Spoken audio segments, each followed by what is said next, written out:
Hello friends, இன்றைக்கி நம்ம channel Kayal சமையல் பகுதியில் நம்ம பார்க்க போகிறது ஒரு சூப்பரான ஈவினிங் ஸ்நாக்ஸ் தான் பார்க்க போகிறோம். இது குழந்தைங்கள்லேருந்து வீட்டில் இருக்கக்கூடிய பெரியவங்க எல்லாருக்குமே ரொம்ப ரொம்ப பிடிக்கும். இப்போ உள்ள சூழ்நிலையில் இருக்கக்கூடிய பொருட்களை வச்சே ஏதாவது ஒரு ஸ்நாக்ஸ் நம்ம செஞ்சு சாப்பிட்டுட்ருக்கோம்.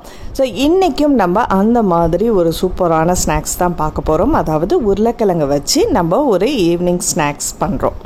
இப்போ இதுக்கு தேவையான பொருட்கள் அப்படின்னு பார்த்திங்கன்னா, வேக வச்ச உருளைக்கிழங்கு ஒரு 1/2 கிலோ அளவுக்கு எடுத்துருக்கேன். அதை நல்லா வேக வச்சுட்டு தோலை எடுத்துட்டு நல்லா மசிச்சு வச்சுடுங்க. எப்போதுமே உருளைக்கிழங்கை பொறுத்த வரைக்கும் ரொம்ப தண்ணி நிற்கக்கூடாது. தண்ணி நின்றுச்சுன்னா உங்களுக்கு கட்லட் செஞ்சாலும் சரி, எந்த வகையான ஸ்நாக்ஸ் செஞ்சாலும் அது சரியாக வராது. ஸோ இதோட பிரெட் கிராம்ஸ் ஒரு 1/4 கப் அளவுக்கு சேர்த்துருக்கேன். 2 டேபிள் ஸ்பூன் கார்ன்ஃப்ளவர் மாவு, தனி மிளகாய் தூள் 1/2 டேபிள் ஸ்பூன் அளவுக்கும், உப்பு தேவையான அளவுக்கும் சேர்த்து நல்லா மிக்ஸ் பண்ணி விட்டுடுங்க. இதில் ஈரப்பதம் உங்களுக்கு அதிகமாக இருந்துச்சுன்னா எக்ஸ்ட்ராவாக நீங்கள் கார்ன்ஃப்ளவர் மாவு இதில் சேர்க்கலாம். இதை எல்லாத்தையுமே சேர்த்துட்டு மாவு கையில் ஒட்டாத அளவுக்கு நல்லா பிசைஞ்சு வச்சுக்கோங்க. 1/2 மணி நேரம் நம்ம ஃப்ரிட்ஜில் வச்சு எடுத்துடலாம். இப்போ 1/2 மணி நேரம் ஆகிடுச்சு. ஃப்ரிட்ஜ்லேருந்து எடுத்து ஒரு சின்ன சின்ன உருண்டைகளாக நான் பிடிச்சிருக்கேன். இப்போ பாருங்கள், கையில் ஒட்டாத அளவுக்கு இருக்குது. இதையும் நம்ம தேவையான அளவுக்கு எவ்வளோ நம்ம செய்ய போகிறோமோ அந்த அளவுக்கு உருண்டைகள் பிடிச்சிக்கலாம். இதை நம்ம சப்பாத்தி வளர்க்குற மாதிரி வளர்க்கணும். இப்போ உருளைக்கிழங்குன்றதுனால அது கையில் ஓட்டும் அப்படின்றதுனால கீழே பட்டர் பேப்பரோ அல்லது பிளாஸ்டிக் ஷீட்டோ இந்த மாதிரி ஏதாவது போட்டுட்டு அதுக்கு மேலே மாவை வச்சுட்டு அதுக்கு மேலே ஷீட்டை போட்டு நம்ம இந்த மாதிரி தட்டை வச்சு நல்லா ப்ரெஸ் பண்ணோம்னா நமக்கு ஈவனாக ஷேப் கிடைக்கும். இப்போ அதை எடுத்துகிட்டு இன்னுமே நான் ரவுண்டாக வேணும் அப்படின்றதுனால மூடி போட்டு இப்போ ரவுண்டாக ஷேப்பாக கட் பண்ணி எடுத்திருக்கேன். இந்த மாதிரி 2 ரெடி பண்ணி வச்சுக்கோங்க.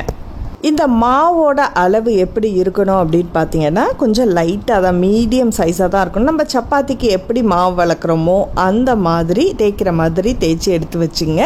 தின்னாக தான் இருக்கணும். இதை 4ஆக நான் பிரிக்க போகிறேன். இப்போ இதில் நான் சீஸு, கேரட் துருவுனது, கேபேஜ் இதெல்லாம் வைக்கிறேன். இந்த 4ஆக பிரிக்கிறேன் பாருங்கள். தனித்தனியாக நம்ம செய்யணுன்ற அவசியம் இல்லை. இந்த உங்களோட நீங்கள் செஞ்சு வச்சுருக்க இந்த உருளைக்கிழங்கு கலவை ரவுண்டு பெருசாக இருந்துச்சுன்னா அதை நீங்கள் 6ஆகவும் டிவைட் பண்ணிக்கலாம்.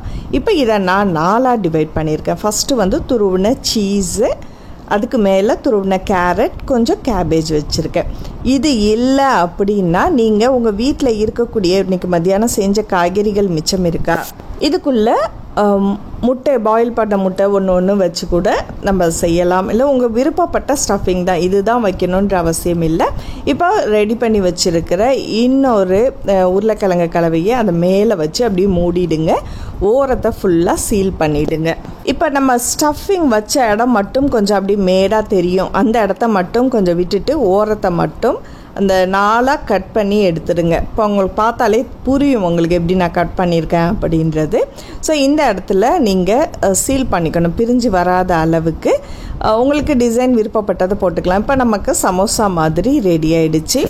இது போல் நம்மக்கிட்ட இருக்கக்கூடிய அந்த உருளைக்கிழங்கு, மசிச்ச உருளைக்கிழங்கு கலவையில் எவ்வளோ வருதோ அந்த மாதிரி நமக்கு விருப்பப்பட்ட ஷேப்பில் ரெடி பண்ணி வச்சுக்கலாம். டீப் ஃப்ரை பண்ணணுன்ற அவசியம் இல்லை. எண்ணெய் கொஞ்சமாக சேர்த்துங்க. இது 2 பக்கமும் நல்லா பொரிஞ்சதுக்கப்புறம் சாதாரணமாக திருப்பி விட்டுடுங்க. 2 பக்கமும் நல்லா கோல்டன் ப்ரௌன் ஆகிடணும். ஸோ இப்போ நமக்கு சுவையான ஈவினிங் ஸ்நாக்ஸ் நமக்கு ரெடி ஆகிடுச்சு.